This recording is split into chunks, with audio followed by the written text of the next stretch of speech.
संक्षिप्त नारद पुराण उत्तर भाग। अविमुक्त क्षेत्र काशीपुरी की महिमा। मानधाता बोले, भगवन मोहिनी ने पितरों का उत्तम गति देने वाले महात्मा महात्म्य को सुनकर वेद वेताओं में श्रेष्ठ विप्रवर वसु से पुनः क्या पूछा। वशिष्ठ जी बोले,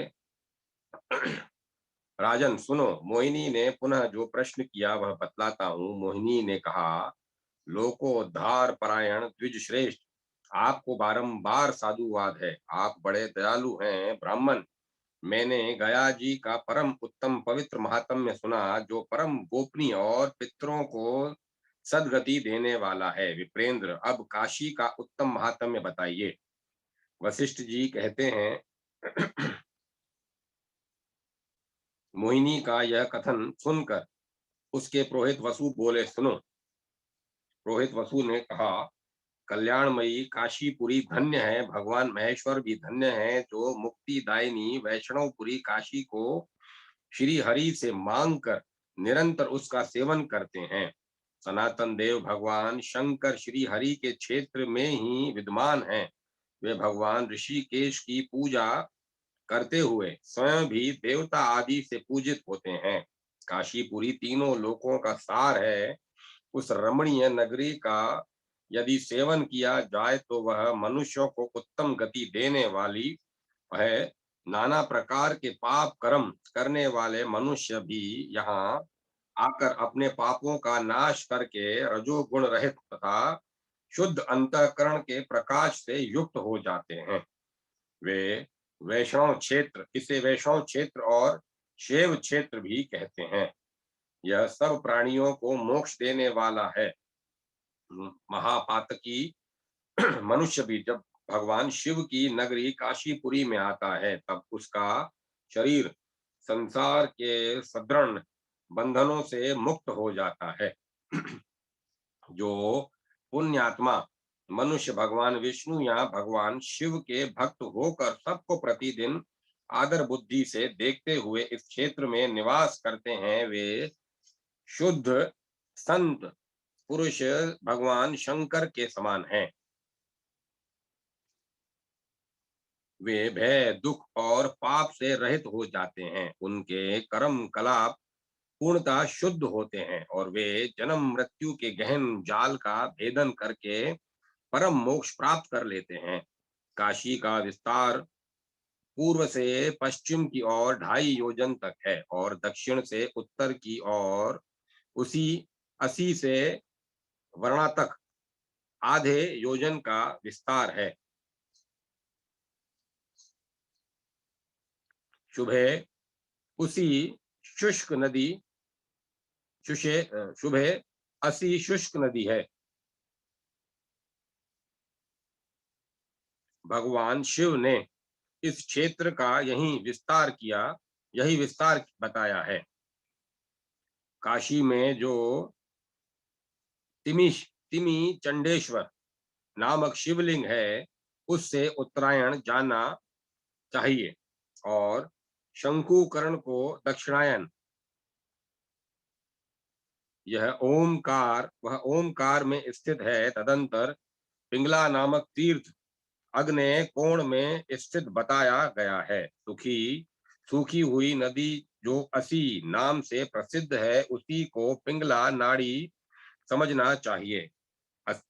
उसी के आसपास लोलार्क तीर्थ विद्यमान है। ईड़ा नाम की नदी नाड़ी सौम्या कही गई है। उसी को वर्ण के नाम से जानना चाहिए, जहां भगवान केशव का स्थान है। इन दोनों के बीच में सुषुम्ना नाड़ी की स्थिति कही गई है। मत्स्योदरी को ही सुषुम्ना जानना चाहिए। इस महाक्षेत्र को भगवान शिव और भगवान विष्णु ने कभी विमुक्त परियुक्त परित्युक्त परित्यक्त परित्यक्त नहीं किया है और न भविष्य में भी करेंगे। इसीलिए इसका नाम अविमुक्त है। शुभे प्रयाग आदि दुस्तर दुर्लभ तीर्थ से भी काशी का महात्म्य अधिक है, क्योंकि वहां सबको अनायास ही मोक्ष की प्राप्ति होती है। निषिद्ध कर्म करने वाले जो नाना वर्ण के लोग हैं तथा महान पातकों और पापों से परिपूर्ण शरीर वाले जो घृणित चांडाल आदि हैं, उन सब के लिए विद्वानों ने अविमुक्त क्षेत्र को उत्तम औषध माना है। वहां दृष्ट, अंधे, दीन, कृपण, पापी और दुराचारी सबको भगवान शिव अपनी कृपा शक्ति के द्वारा शीघ्र ही परम गति की प्राप्ति करा देते हैं। उत्तर वाहिनी गंगा और पूर्व वाहिनी सरस्वती अत्यंत पवित्र मानी गई है। वहीं कपाल मोचन है। उस तीर्थ में जाकर जो श्राद्ध में पिंडदान के द्वारा पितरों को तृप्त करेंगे, उन्हें परम प्रकाशमान लोकों की प्राप्ति होती है। जो ब्रह्म हत्यारा है, वह भी यदि कभी अविमुक्त क्षेत्र काशी की यात्रा करे तो उस क्षेत्र के महात्म्य से उसकी ब्रह्म हत्या निवृत्ति हो जाती है। जो परम पुण्यात्मा मानव काशीपुरी में गए हैं, वे अक्षय अजर एवं शरीर रहित परमात्मा स्वरूप हो जाते हैं। कुरुक्षेत्र, हरिद्वार और पुष्कर में भी वह सदगति सुलभ नहीं है जो काशी वासी मनुष्यों को प्राप्त होती है। वहां रहने वाले प्राणियों को सब प्रकार से तप और सत्य का फल मिलता है, इसमें संशय नहीं है। काशीपुरी में रहने वाले दुष्कर्मी जीव वायु द्वारा उड़ाई हुई वहां की धूलि का स्पर्श पाकर परम गति को प्राप्त कर लेते हैं। जो 1 मास तक वहां जितेंद्रिय भाव से नियमित भोजन करते हुए निवास करता है, उसके द्वारा भली भांति महापशुपात व्रत का अनुष्ठान संपन्न हो जाता है। वह जन्म और मृत्यु के भय को जीतकर परम गति को प्राप्त होता है। वह पुण्यमयी निश्रेयस निश्रेयस गति तथा योग गति को पा लेता है। सैकड़ों जन्मों में भी योग गति नहीं प्राप्त की जा सकती, परंतु काशी क्षेत्र के महात्म्य तथा भगवान शंकर के प्रभाव से उसकी प्राप्ति हो जाती है। शुभान ने जो प्रतिदिन एक समय भोजन करके 1 मास तक काशी में निवास करता है, वह जीवन भर के पाप को एक ही महीने में नष्ट कर देता है। जो मानव मृत्यु पर्यंत अविमुक्त क्षेत्र को नहीं छोड़ता और ब्रह्मचर्य पालन पूर्वक वहां निवास करता है, वह साक्षात शंकर होता है। जो विघ्नों से आहत होकर भी काशी नहीं छोड़ता, वह जरा मृत्यु तथा इस नश्वर क्षेत्र से छूट जाता है। जो इस देह का अंत होने तक निरंतर काशीपुरी का सेवन करते हैं, वे मृत्यु के पश्चात हंस युक्त विमान से दिव्य लोकों में जाते हैं। जिसका चित्त विषयों में आसक्त है, जिसने भक्ति और सद्बुद्धि त्याग दी है, ऐसा मनुष्य भी इस काशी क्षेत्र में मरकर फिर संसार बंधन में नहीं पड़ता। पृथ्वी पर यह काशी नामक क्षेत्र तीर्थ, स्वर्ग तथा मोक्ष का हेतु है। जो वहां मृत्यु को प्राप्त होता है, उसकी मुक्ति में कोई संशय नहीं है। सहस्त्रों जन्मों तक योग साधन करके योगी जिस पद को पाता है, वही परम मोक्ष रूप पद काशी में मृत्यु होने मात्र से मनुष्य प्राप्त कर लेता है। ब्राह्मण, क्षत्रिय, वैश्य, शूद्र, वर्ण संकर, मलेच्छ, कीट पतंग आदि पाप योनि के जीव, कीड़े, चींटियां तथा दूसरे दूसरे मृग और पक्षी आदि जीव काशी में समय अनुसार अपने आप मृत्यु होने पर देवेश्वर शिव रूप माने गए हैं। शुभे जो जीव वास्तव में वहां प्राण त्याग करते हैं, वे शूद्र शरीर पाकर भगवान शिव के समीप आनंद भोगते हैं। जो जीव वास्तव में वहां प्राण त्याग करते हैं वे रुद्र शरीर पाकर भगवान शिव के समीप आनंद भोगते हैं। मनुष्य सकाम हो या निष्काम, अथवा वह पशु पक्षी की योनि में क्यों न पड़ा हो, अविमुक्त क्षेत्र काशी में प्राण त्याग करने पर वह अवश्य ही मोक्ष का भागी होता है। इसमें संशय नहीं है। मानव सदा भगवान शिव की मुक्ति में तत्पर रहने वाले और उनके अनन्य भक्त हैं। उन्हीं के चिंतन में जिनका चित्त आसक्त है वह भगवान शिव में ही, उन्हीं के चिंतन में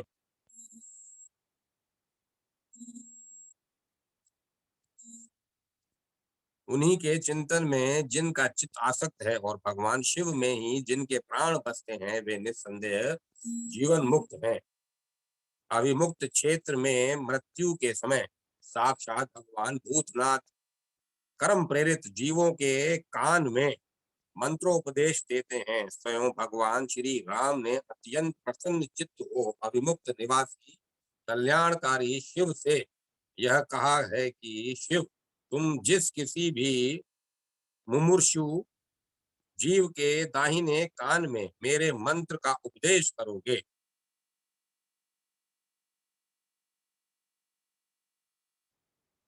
वह मुक्त हो जाएगा। अतः भगवान शिव की कृपा शक्ति से अनुग्रहित हो सभी जीव यहाँ परम गति को प्राप्त होते हैं।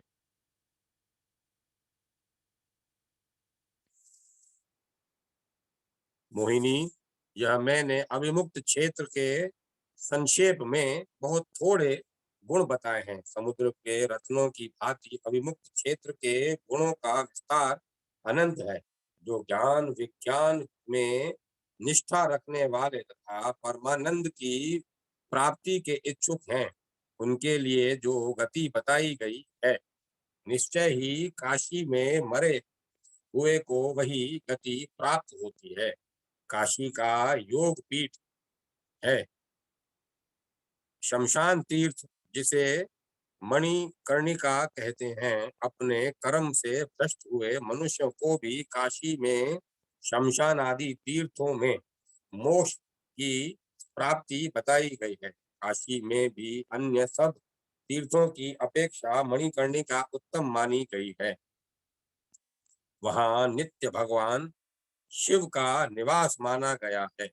वराण ने 10 अश्वमेघ यज्ञों का जो फल बताया गया है उसे धर्मात्मा पुरुष मणिकर्णिका में स्नान करके प्राप्त कर लेते हैं। जो वहाँ वेद वेता ब्राह्मण को अपना धन दान करता है वह शुभ गति को पाता और अग्नि की भांति तेज से उदीप्त होता है।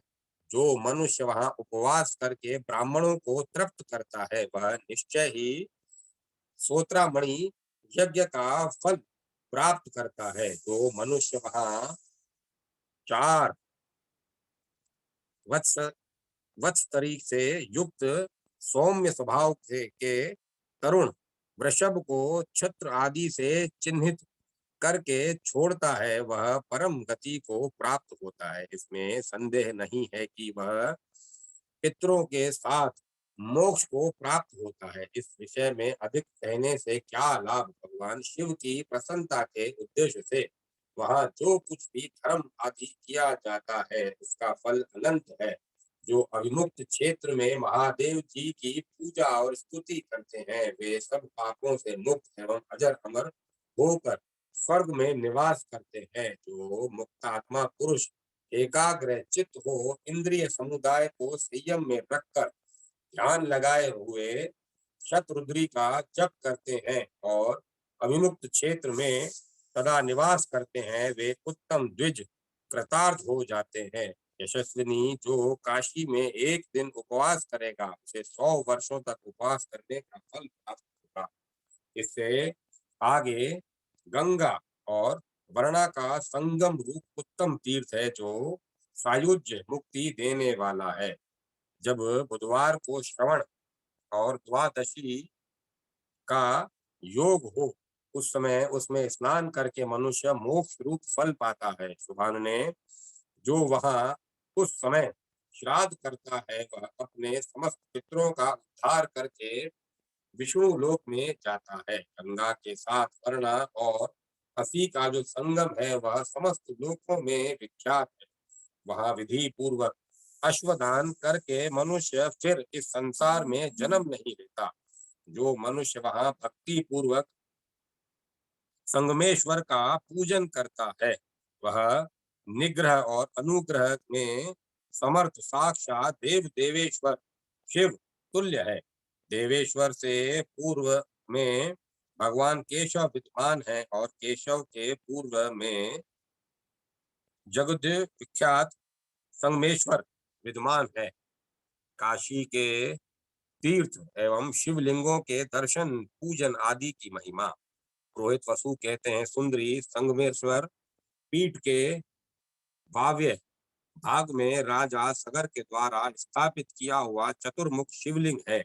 इससे वाव्य कोण में भद्रदेह नामक तालाब है जो गौओं के दूध से भरा गया है। वह संपूर्ण पातकों का नाश करने वाला मोहिनी सहस्त्रों कपिल गौओं के विधि पूर्वक दान करने का जो फल है उसे मनुष्य वहां स्नान करने मात्र से पा लेता है। जब पूर्वा भाद्र पदा नक्षत्र से युक्त पूर्णिमा हो उस समय वहां के लिए अतिशय पुण्य काल माना गया है। जो अश्वमेघ यज्ञ का फल देने वाला है वही शमशान भूमि में विख्यात देवी भीष्म चंडिका का दर्शन होता है। उनकी पूजा करने से मनुष्य कभी दुर्गति में नहीं पड़ता। अंतकेश्वर से पूर्व सर्वकेश्वर के दक्षिण भाग में और मातलीश्वर से उत्तर दिशा में कृतिवासवेश्वर नामक शिवलिंग है। देवी कृतिवासेश्वर का दर्शन और पूजन करके मनुष्य एक ही जन्म में शिव के समीप परम गति प्राप्त कर लेता है।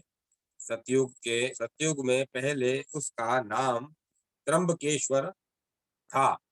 त्रेता में वही कृतिवासेश्वर के नाम से प्रसिद्ध हुआ। द्वापर में उन्हीं भगवान शिव का नाम महेश्वर कहा जाता है तथा कलयुग में सिद्ध पुरुष उन्हें हस्ती पालेश्वर कहते हैं।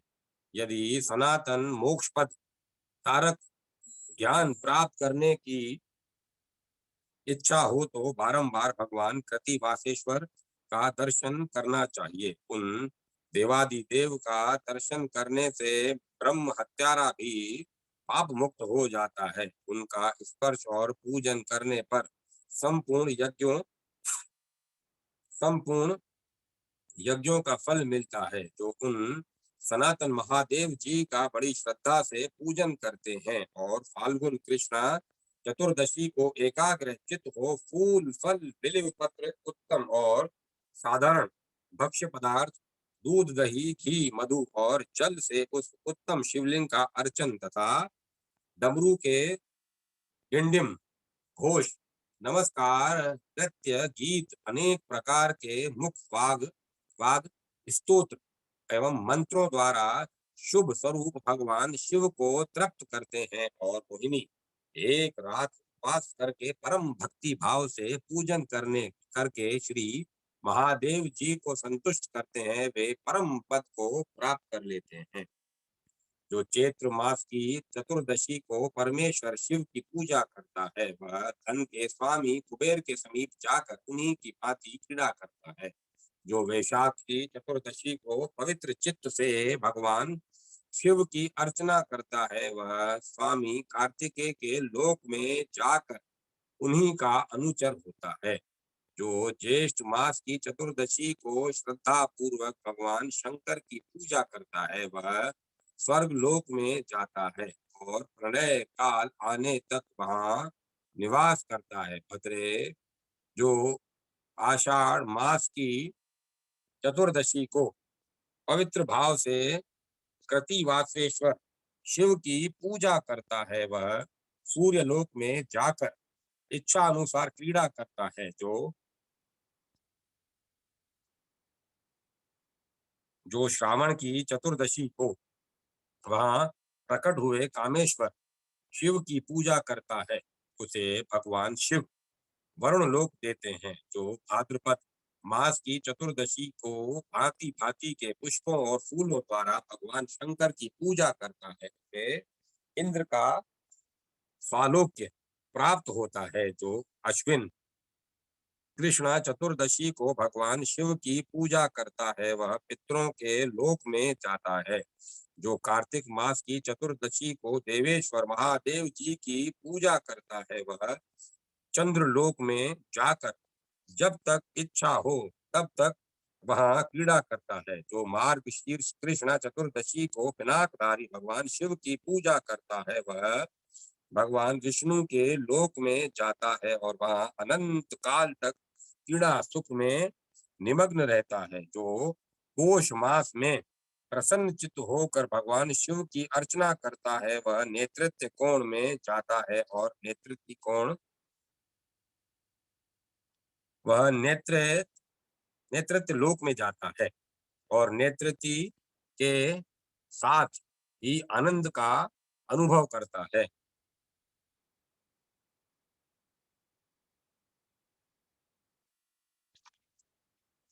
जो माघ मास में सुंदर पुष्प एवं मूल फल आदि के द्वारा भगवान शंकर की आराधना करता है, वह संसार सागर का त्याग करके भगवान शिव के लोक में जाता है। अतः यदि शिव धाम में जाने की इच्छा हो तो यत्न पूर्वक कृति वासेश्वर का पूजन तथा अभिमुक्त क्षेत्र में निवास करना चाहिए। काशी में वासेश्वर व्यासेश्वर के पश्चिम घंटाकर्ण या कर्ण घंटा नामक सरोवर है। देवी उस सरोवर में स्नान करके वासेश्वर का दर्शन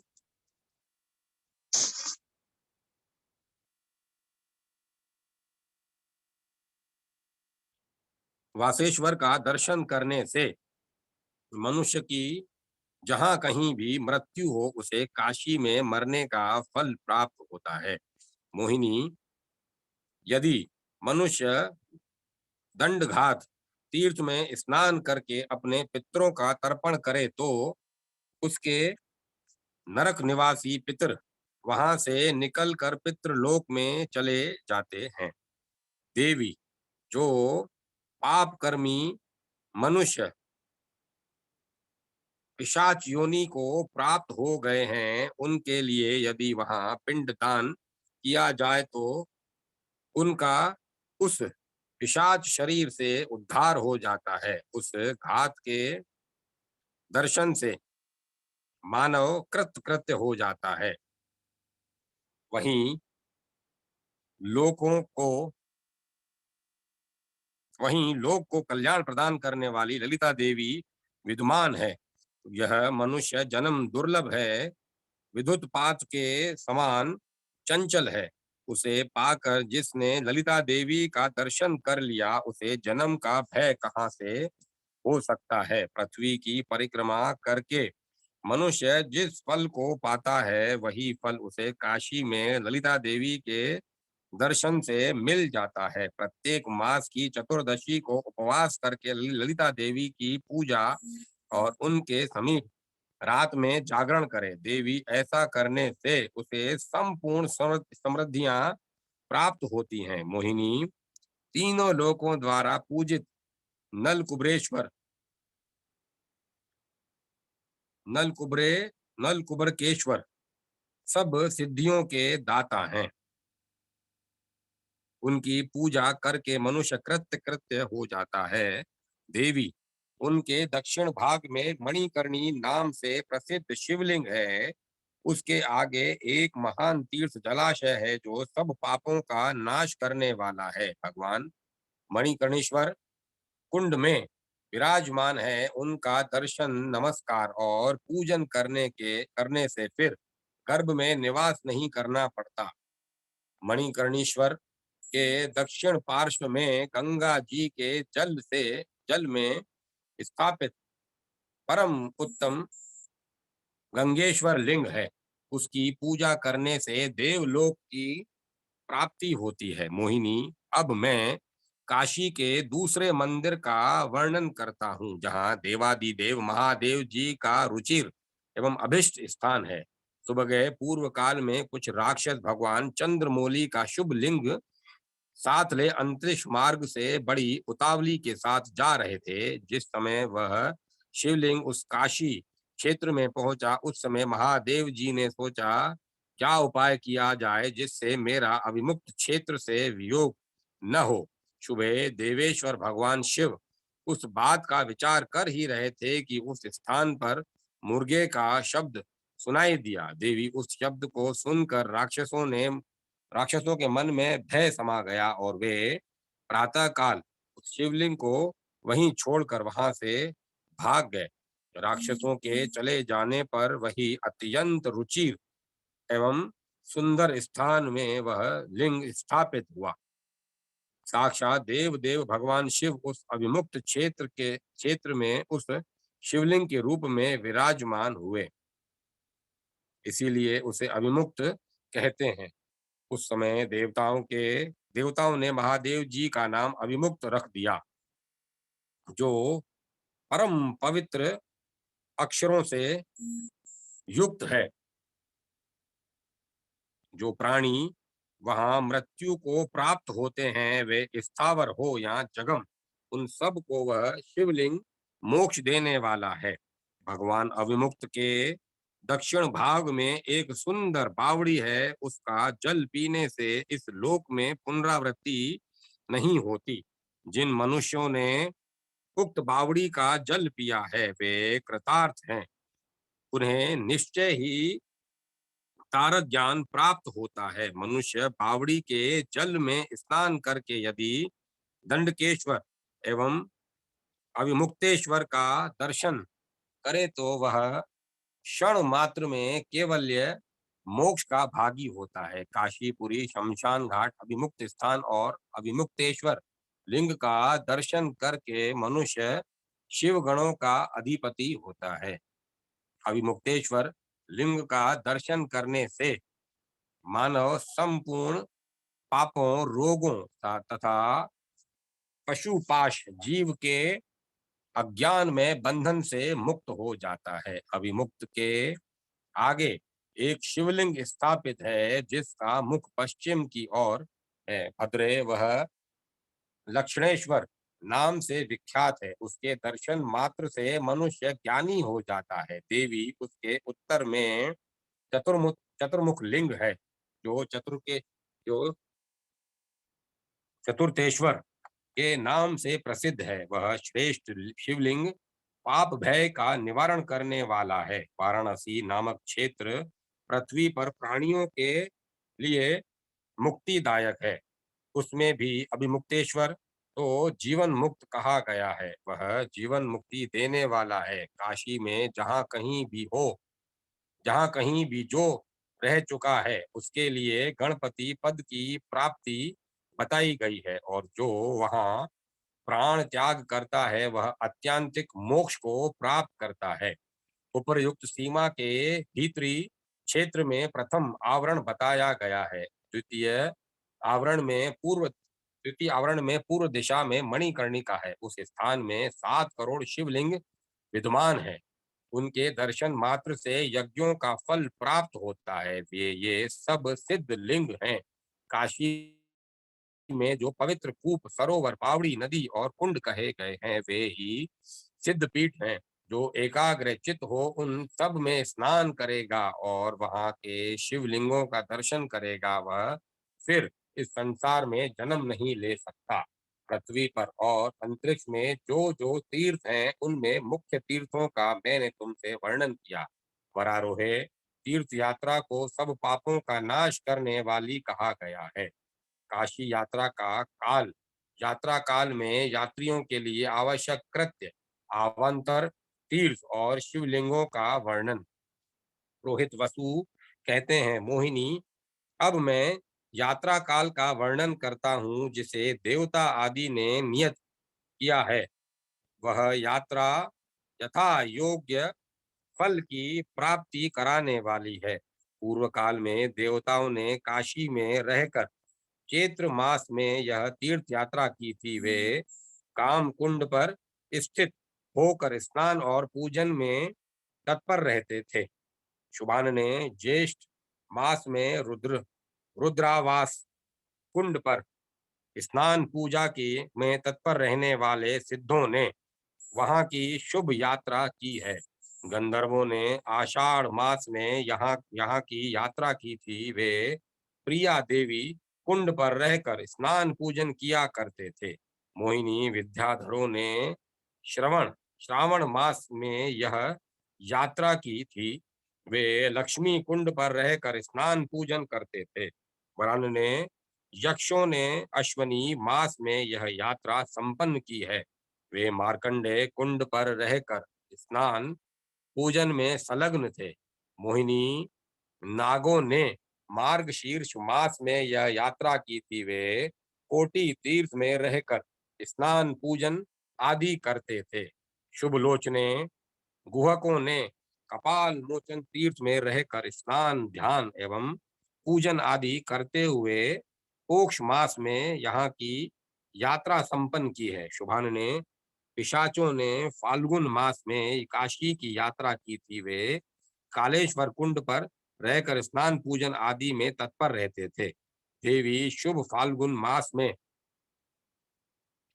शुक्ल पक्ष की जो चतुर्दशी है उसी में पिशाचों ने यात्रा की थी, इसीलिए उसे पिशाच चतुर्दशी कहते हैं। शुभान ने अब मैं यात्रा का आवश्यक कृत्य बतलाता हूँ जिसके करने से मनुष्य यात्रा का फल पाता है। यात्रा के समय जल से भरे हुए सुंदर घड़ों को वस्त्र से ढककर फल फूल और मिष्टान के साथ उनका दान करना चाहिए। चैत्र के शुक्ल पक्ष में महान फल देने वाली जो तृतीया है उसमें मनुष्यों को भक्ति भाव से गौरी देवी का दर्शन करना चाहिए। वरान ने स्नान करके गो प्रेक्ष तीर्थ में जाना चाहिए और स्वर्ग द्वार में जो कालिका देवी है उनकी यत्न पूर्वक पूजा करनी चाहिए। उनके सिवा संवर्ता और ललिता भी श्रेष्ठ एवं कल्याणमयी देवी कही गई है। उनका भी भक्ति भाव से दर्शन करना चाहिए। वे संपूर्ण कामनाओं का फल देने वाली है। तदंतर पवित्र व्रत का पालन करने वाले शिव भक्त ब्राह्मणों को भोजन कराना और वस्त्र तथा भरपूर दक्षिणा द्वारा उनका यथा योग्य सत्कार करना चाहिए। अब मैं उन विनायकों का परिचय देता हूँ जो काशी क्षेत्र के निवास में विघ्न डालने वाले हैं। देवी उनका पूजन करके मनुष्य काशी वास का निर्विघ्न फल प्राप्त करता है।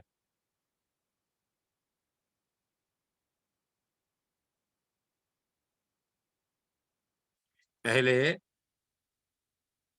टुंडी विनायक, फिर कील विनायक, देवी विनायक, गोप्रेक्ष विनायक, हस्ती हस्ती विनायक तथा सिंदूर्य विनायक का दर्शन करना चाहिए। देवी चतुर्दशी को इन सभी विनायकों का दर्शन करे और उनकी इनकी प्रसन्नता के लिए ब्राह्मण को मिठाई खिलावे।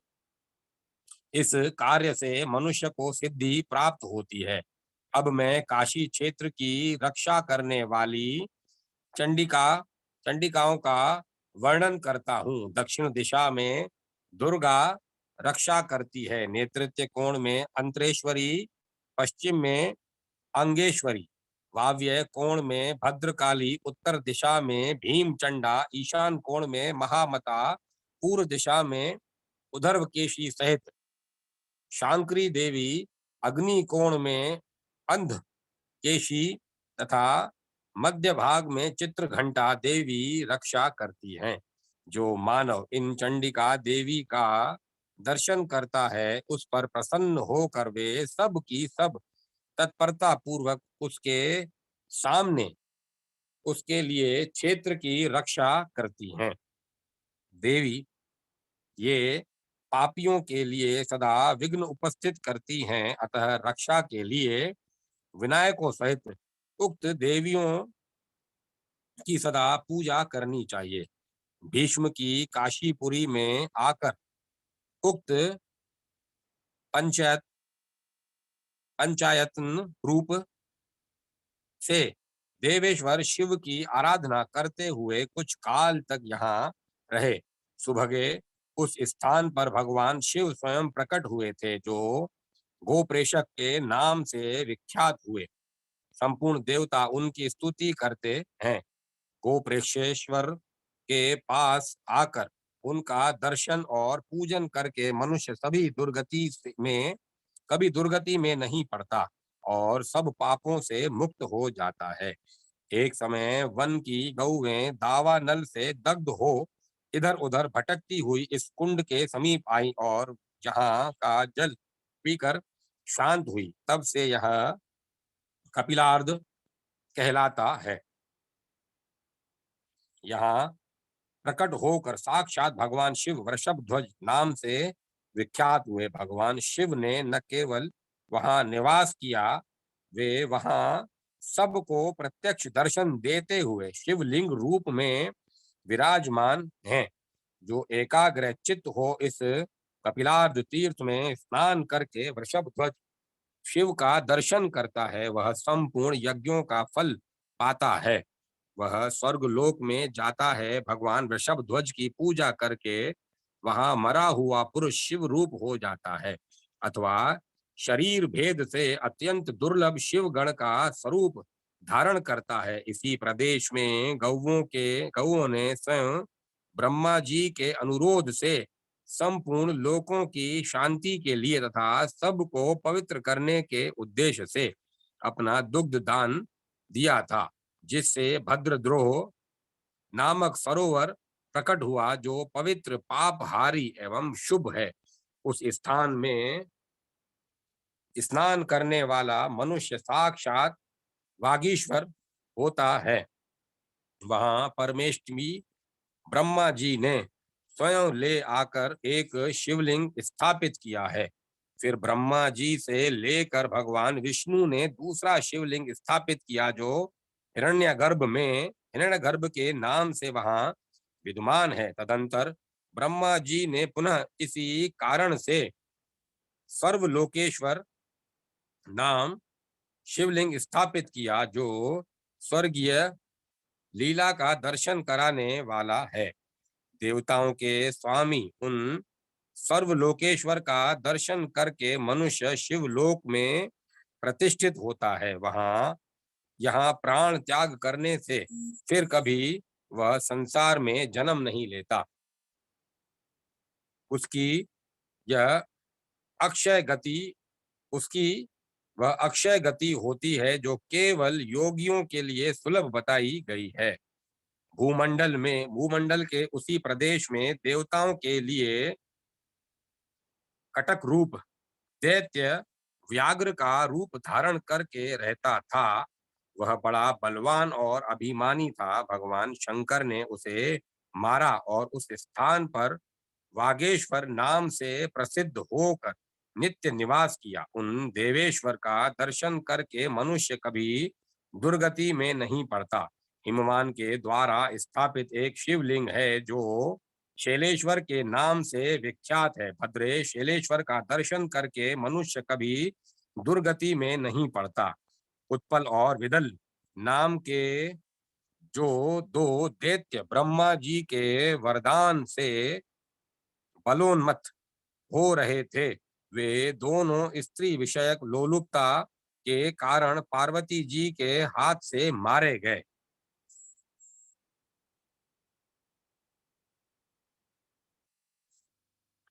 जो एक श्रांग धनुष से मारा गया और दूसरा कुंतक अर्थात भाले से।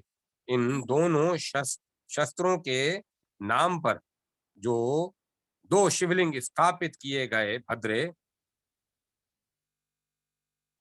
जो मनुष्य श्रेष्ठ स्थान में विद्यमान उक्त दोनों लिंगों का दर्शन करता है, वह जन्म जन्म में सिद्ध होकर कभी शोक नहीं करता। देवताओं ने उनके सब और बहुत से शिवलिंग स्थापित किए हैं। उनका दर्शन करके मनुष्य देह त्याग के पश्चात भगवान शिव का गण होता है। वाराणसी नदी परम पवित्र और सब पापों का नाश करने वाली है। यह इस पवित्र श्वेत क्षेत्र को सुशोभित करके गंगा जी में मिली है। उसके संगम पर ब्रह्मा जी ने उत्तम शिवलिंग की स्थापना की है, जो संगमेश्वर के नाम से संसार में विख्यात है। उसका दर्शन करना चाहिए। शुभे, जो मानव इन देव नदियों के संगम में स्नान करके संगमेश्वर का पूजन करता है, उसे जन्म लेने का भय कैसे हो सकता है। भद्रे, भृगुपुत्र शुक्राचार्य ने यहाँ एक शिवलिंग स्थापित किया है, जो शुक्रेश्वर के नाम से विख्यात है। संपूर्ण सिद्ध और देवता भी उसकी पूजा करते हैं। उसका दर्शन करके मनुष्य तत्काल सब पापों से मुक्त हो जाता है और मरने पर फिर इस संसार में जन्म नहीं लेता। मोहिनी, महादेव जी ने यहाँ चंबुक नामक दैत्य का वध किया था।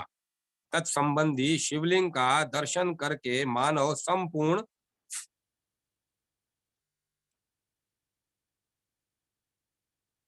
कामनाओं को प्राप्त कर लेता है।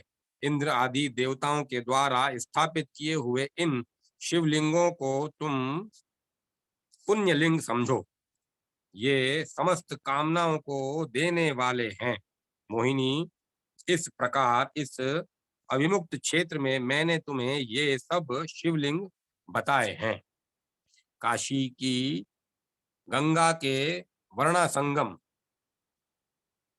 असी संगम और पंचगंगा आदि तीर्थों का महात्म्य।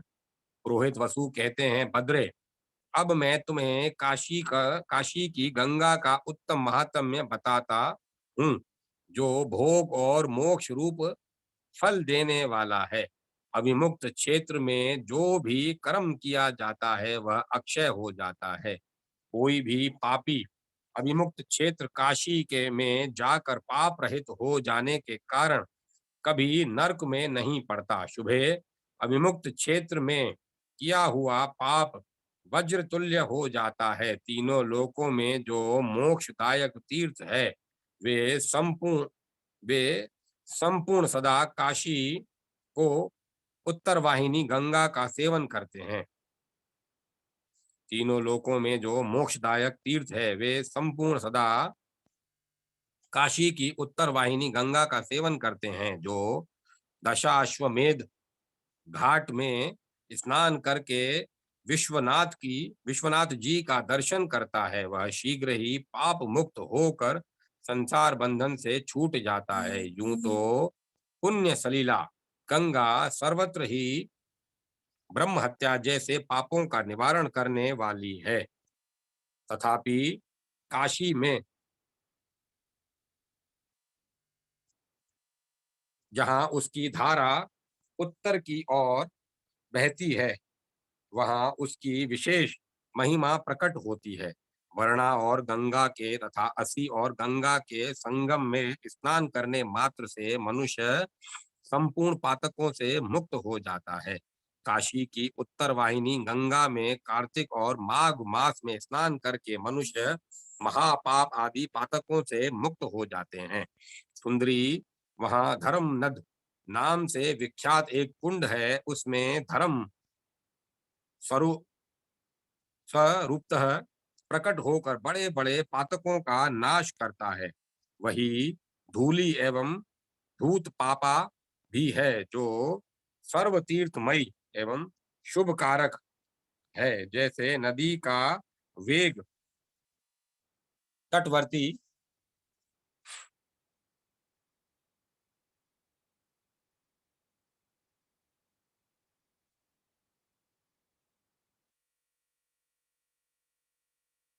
जैसे नदी का वेग तटवर्ती वृक्षों को गिरा देता है, उसी प्रकार वह दूध पापा समस्त पाप राशि को हर लेती है।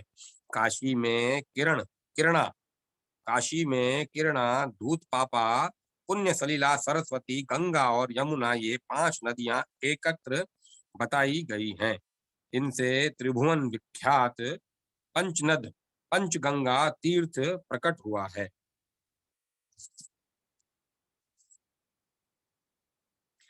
उसमें डुबकी लगाने वाला मानव फिर पंच भौतिक शरीर नहीं धारण करता। यह 5 नदियों का संगम समस्त पाप राशियों का नाश करने वाला है। उसमें स्नान करने मात्र से मनुष्य ब्रह्मांड मंडप का भेदन करके परम पद को प्राप्त होता है। प्रयाग में माघ मास में विधि पूर्वक स्नान करने से जो फल प्राप्त होता है वह काशी के पंचगंगा तीर्थ में एक ही दिन के स्नान से मिल जाता है। पंचगंगा में स्नान और पितरों का तर्पण करके माधव नाम से प्रसिद्ध भगवान विष्णु की पूजा करने वाला पुरुष फिर इस संसार में जन्म नहीं लेता। जिन्होंने पंचगंगा में श्रद्धा पूर्वक श्राद्ध किया है उनके पितर अनेक योनियों में पड़े होने पर भी मुक्त हो जाते हैं। पंचनद तीर्थ में श्राद्ध कर्म की महिमा का प्रत्यक्ष दर्शन करके यमलोक में पितृलोक यह गाथा गाया करते हैं कि वहां हमारे वंश में भी कोई ऐसा होगा जो काशी में पंचनद तीर्थ में आकर श्राद्ध करेगा, जिससे हम लोग मुक्त हो जाएंगे। पंचनद तीर्थ में जो कुछ धन दान किया जाता है कल के अंत तक उसके पुण्य का श्रेय नहीं होता। वंध्या स्त्री भी 1 वर्ष तक पंचगंगा तीर्थ में स्नान करके यदि मंगला गौरी का पूजन करे तो वह अवश्य ही पुत्र को जन्म देती है।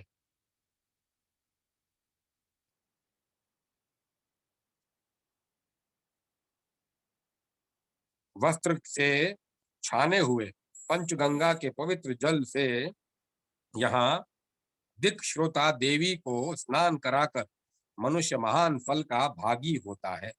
पंचामृत के 108 कलशों के साथ तुलना करने पर पंचगंगा का एक बूंद जल भी उनसे श्रेष्ठ सिद्ध होता है।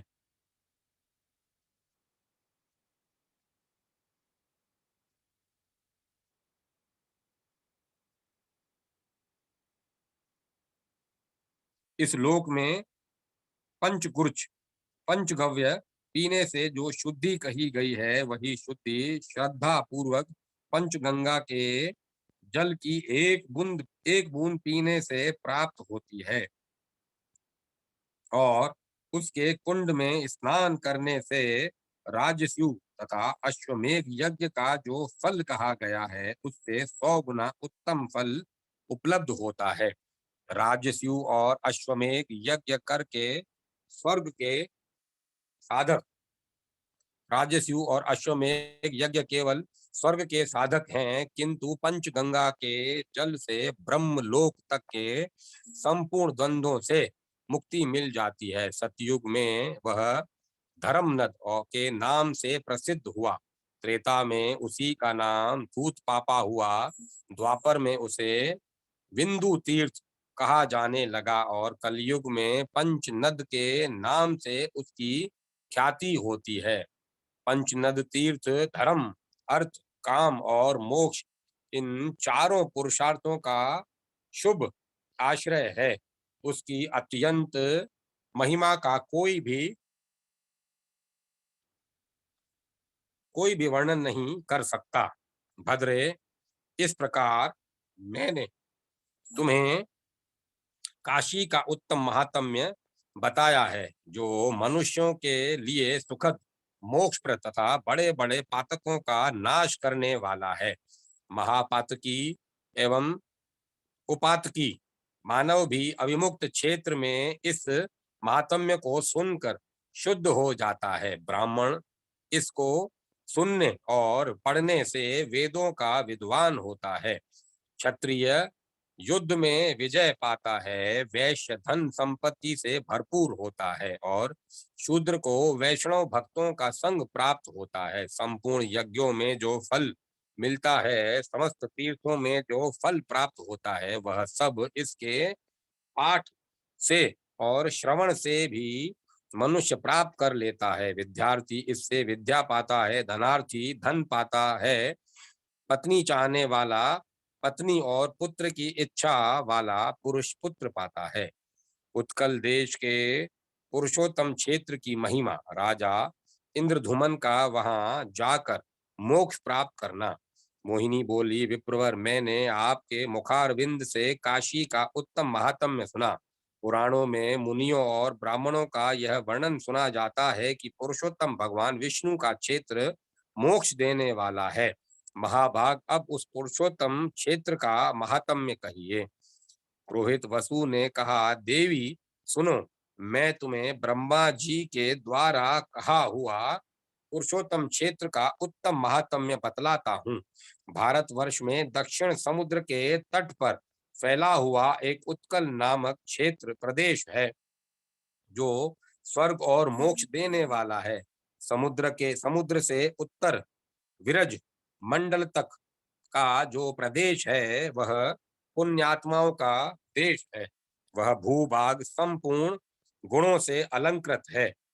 विशालाक्षी समुद्र के उत्तर तटवर्ती उस सर्वोत्तम उत्कल प्रदेश में सभी पुण्य तीर्थ और पवित्र मंदिर आदि हैं, जिसका परिचय जानने योग्य है।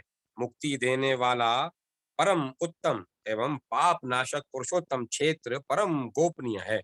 सर्वत्र बालू का आच्छादित भूभाग में वह पवित्र एवं धर्म और काम की पूर्ति करने वाला परम दुर्लभ क्षेत्र 10 योजन तक फैला हुआ है। जैसे नक्षत्रों में चंद्रमा और सरोवरों में सागर श्रेष्ठ है, उसी प्रकार समस्त तीर्थों में पुरुषोत्तम क्षेत्र सबसे श्रेष्ठ है। भगवान पुरुषोत्तम का वह एक बार दर्शन करके सागर के भीतर एक बार स्नान करने से तथा ब्रह्म विद्या को एक बार जान लेने से मनुष्य को गर्भ में नहीं आना पड़ता। देवेश्वर पुरुषोत्तम समस्त जगत में व्यापक और संपूर्ण विश्व के आत्मा हैं। वे जगत की उत्पत्ति के कारण तथा जगदीश्वर हैं। सब कुछ उन्हीं में प्रतिष्ठित है। जो देवताओं, ऋषियों और पितरों द्वारा सेवित तथा सर्वभोग संपन्न है, ऐसे पुण्यात्मा प्रदेश में निवास करना किसको नहीं अच्छा लगेगा। उससे बढ़कर इस देश की श्रेष्ठता के विषय में और क्या कहा जा सकता है, जहाँ सबको मुक्ति देने वाले जगदीश्वर भगवान पुरुषोत्तम निवास करते हैं। उस उत्कल देश में जो मनुष्य निवास करते हैं वे देवताओं के समान तथा धन्य हैं। जो तीर्थराज समुद्र के जल में स्नान करके भगवान पुरुषोत्तम का दर्शन करते हैं, जो मनुष्य स्वर्ग में निवास करते हैं, जो उत्कल में परम पवित्र श्री पुरुषोत्तम क्षेत्र के भीतर निवास करते हैं, उन उत्तम बुद्धि वाले उत्कल वासियों का ही जीवन सफल है, क्योंकि वे भगवान श्री कृष्ण के उस मुखारविंद का दर्शन करते हैं जो तीनों लोकों को आनंद देने वाला है। भगवान का मुख लाल होंठ और प्रसन्नता से खिले हुए विशाल नेत्रों से सुशोभित है। मनोहर बोहों, सुंदर केशों और दिव्य मुकुट से अलंकृत है। सुंदर वनलता से उसकी शोभा और बढ़ गई है। उस मुख पर मंद मंद मुस्कान बड़ी मनोहर लगती है। दंतावली भी बड़ी सुंदर है। कपोलों पर मनोहर कुंडल झिलमिला रहे हैं। नासिका, कपोल सभी परम सुंदर और उत्तम लक्षणों से संपन्न है। देवी, प्राचीन काल की बात है, सतयुग में इंद्र के तुल्य पराक्रमी एक राजा थे जो श्रीमान इंद्रधुमन के नाम से प्रसिद्ध हुए। वे बड़े सत्यवादी, पवित्र, कार्यदक्ष, संपूर्ण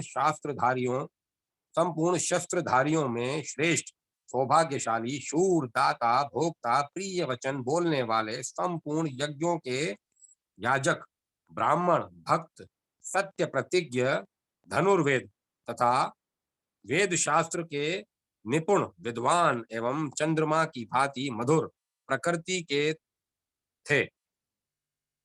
राजा इंद्रधुमन भगवान विष्णु के भक्त, सत्यपरायण, क्रोध को जीतने वाले, जीतेंद्रिय, आत्म अध्यात्म विद्या तत्पर, न्याय प्राप्त, युद्ध के लिए उत्सुक तथा धर्म परायण थे। इस प्रकार संपूर्ण गुणों की खान रूप राजा इंद्रधुमन सारी पृथ्वी का पालन करते थे। एक बार उनके मन में भगवान विष्णु की आराधना का विचार उठा। वे सोचने लगे, देव देव भगवान जनार्दन की किस प्रकार आराधना करें, किस क्षेत्र में, किस नदी के तट पर, किस तीर्थ में अथवा किस आश्रम में मुझे भगवान की आराधना करनी चाहिए। इस प्रकार विचार करते हुए वे मन ही मन समूची पृथ्वी पर दृष्टिपात करने लगे। जो जो पापहारी तीर्थ है उन सब का मानसिक अवलोकन और चिंतन करके अंत में वे परम विख्यात मुक्तिदायक पुरुषोत्तम क्षेत्र में गए। अधिकाधिक सेना और वाहनों के साथ अधिकाधिक सेना और वाहनों के साथ पुरुषोत्तम क्षेत्र में जाकर राजा ने विधि पूर्वक अश्वमेध यज्ञ का अनुष्ठान किया और उसमें पर्याप्त दक्षिणाएं दी। तदंतर बहुत ऊंचा मंदिर बनवाकर अधिक दक्षिणा के साथ श्री कृष्ण, बलभद्र और सुभद्रा को स्थापित किया।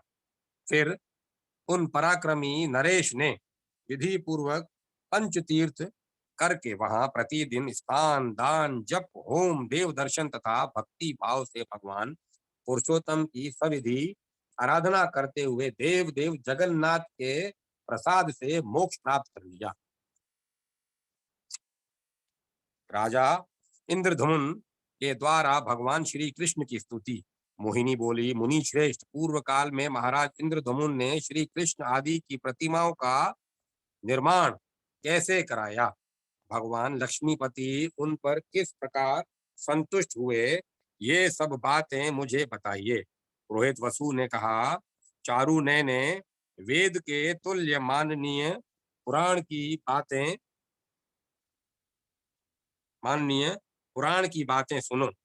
मैं श्री कृष्ण आदि की प्रतिमाओं के प्रकट होने का प्राचीन वृतांत कहता हूँ, सुनो। राजा इंद्रधुमन के अश्वमेघ यज्ञ नामक महायज्ञ के अनुष्ठान और प्रसाद निर्माण का कार्य पूर्ण हो जाने पर उनके मन में दिन रात प्रतिमा के लिए चिंता रहने लगी। वे सोचने लगे, कौन सा उपाय करूं जिससे सृष्टि पालन और संहार करने वाले संपूर्ण लोकों के उत्पादक देवेश्वर भगवान पुरुषोत्तम का मुझे दर्शन हो।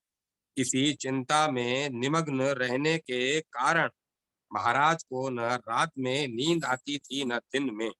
वे न तो भांति भांति के भोग भोगते और न स्नान एवं श्रृंगार ही करते थे। इस पृथ्वी पर पत्थर, लकड़ी अथवा धातु किससे भगवान विष्णु की योग्य प्रतिमा हो सकती है जिसमें भगवान के सभी लक्षणों का अंकन ठीक ठीक हो सके। इन तीनों में से किसकी प्रतिमा भगवान को प्रिय तथा संपूर्ण देवताओं द्वारा पूजित होगी, जिसकी स्थापना करने से भगवान प्रसन्न हो जाएंगे। इस प्रकार की चिंता में पड़े पड़े उन्होंने पांचरात्र की विधि से भगवान पुरुषोत्तम का पूजन किया और अंत में ध्यान मग्न हो राजा ने इस प्रकार स्तुति आरंभ की।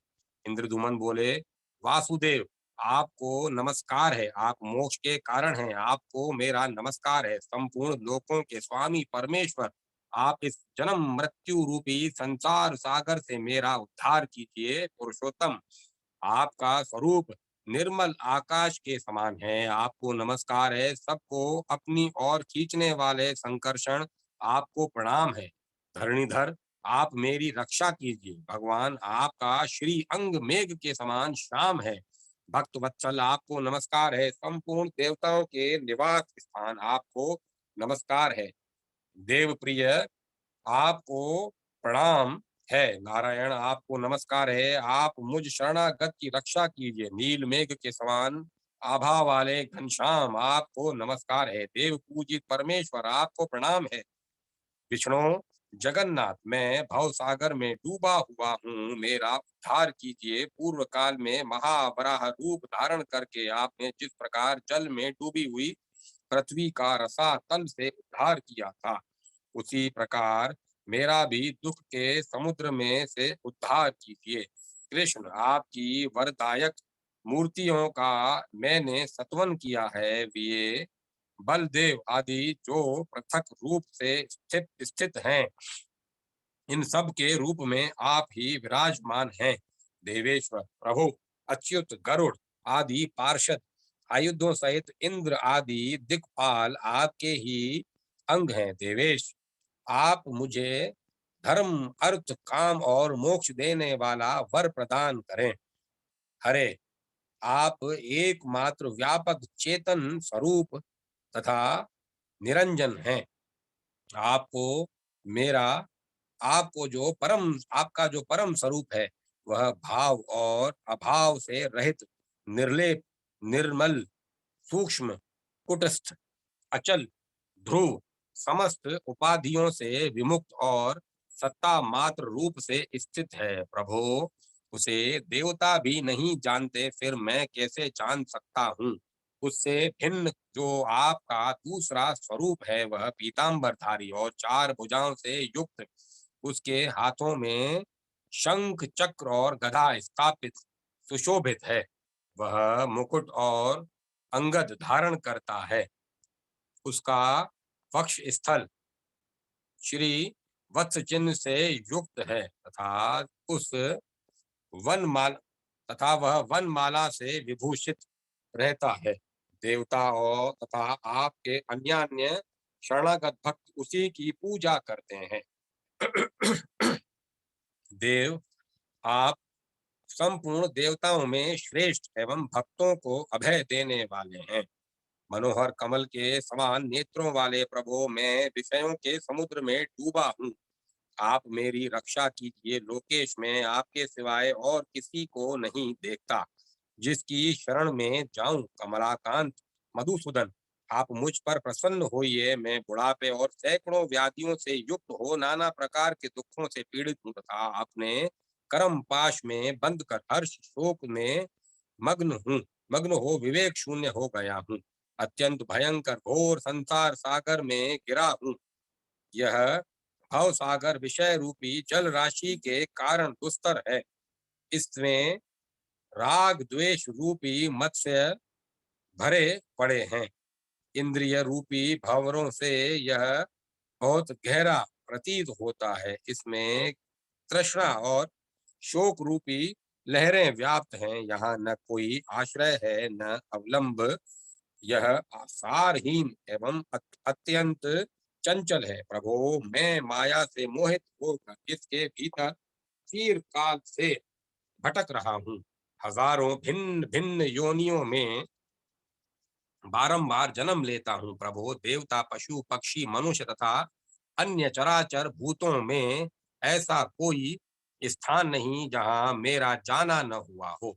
सुरेश्वर जैसे रहट में रहट में रस्सी से बंधी हुई घटी कभी ऊपर जाती कभी नीचे जा आती और कभी बीच में ठहरी रहती है, उसी प्रकार मैं कर्म रूपी रज्जु में बंद कर देव योग से ऊपर नीचे तथा मध्यवर्ती लोक में भटकता रहता हूँ। इस प्रकार यह संसार चक्र बड़ा ही भयानक एवं रोमांचकारी है। मैं इसमें दीर्घ काल में घूम रहा हूँ मैं इसमें दीर्घ काल से घूम रहा हूँ, किंतु कभी मुझे इसका अंत नहीं दिखाई देता। समझ में नहीं आता अब मैं क्या करूं। अरे मेरी संपूर्ण इंद्रियां व्याकुल हो गई हैं। मैं शोक और तृष्णा से आक्रांत होकर अब कहाँ जाऊं। मेरी चेतना लुप्त हो रही है। देव इस समय व्याकुल होकर मैं आपकी शरण में आया हूँ। श्री कृष्ण मैं संसार समुद्र में डूब कर दुख भोग रहा हूँ, मुझे बचाइए जगन्नाथ। यदि आप मुझे अपना भक्त मानते हैं तो मुझ पर कृपा कीजिए। आपके सिवाय दूसरा कोई ऐसा बंधु नहीं है जो मेरी तरफ ख्याल करेगा। देव प्रभु, आप जैसे स्वामी की शरण में आकर अब मुझे जीवन मरण अथवा योग क्षेम के लिए कहीं भी भय नहीं होता। अरे, अपने कर्मों से बंधे रहने के कारण मेरा जहाँ कहीं भी जन्म हो, वहां सर्वदा आप में मेरी अविचल भक्ति बनी रहे। देव, आपकी आराधना करके देवता, दैत्य, मनुष्य तथा अन्य संयमी पुरुषों ने परम सिद्धि प्राप्त की है। फिर कौन आपकी पूजा नहीं करेगा? भगवान ब्रह्मा आदि देवता भी आपकी स्तुति करने में समर्थ नहीं है। फिर मानवी बुद्धि से मैं आपकी स्तुति कैसे कर सकता हूँ, क्योंकि आप प्रकृति से परे हैं। अतः देवेश्वर, आप भक्त स्नेह के वशीभूत होकर मुझ पर प्रसन्न होइए। देव, मैंने भक्ति भावित चित्त से आपकी जो स्तुति की है वह सांगोपांग सफल हो। वासुदेव, आपको नमस्कार है।